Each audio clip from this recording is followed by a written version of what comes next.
2014 Toyota Corolla. Both of the license plate bulbs are out. I'll show you how to replace them. This trunk liner didn't have a lot of clips. I just removed two and it was hanging. You need one of these tools or pliers. Remove it half of the way. You don't have to remove it all, and you're gonna get access to the bulbs. You can see, hopefully you can see it right there. One on that side and one on that side. Remove the connector first. It has a little clip. Pull on it. Pull and remove the clip. Same thing on the other side.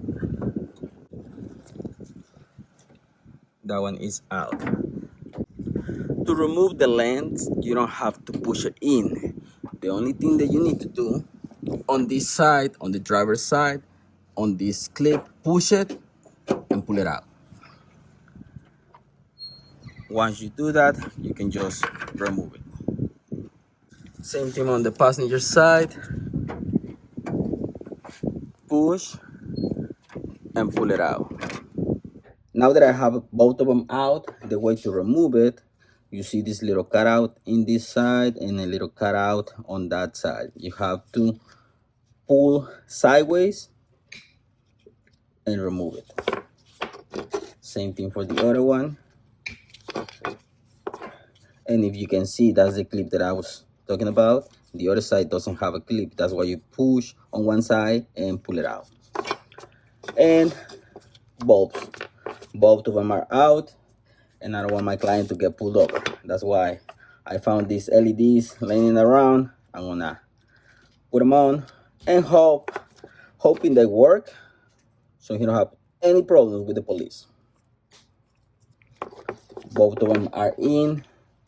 To put them back together, same thing. Pull it like this and twist it so it can slide in.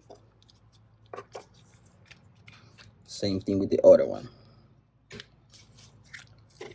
Both of them are in. To put them back on, same thing. This side doesn't have the clip. Just slide it, push it, lock it in place. Same thing with this one. Slide it and put it in place. Now you just do the connectors. Grab your connector. Connect it. Grab the other one. Connected.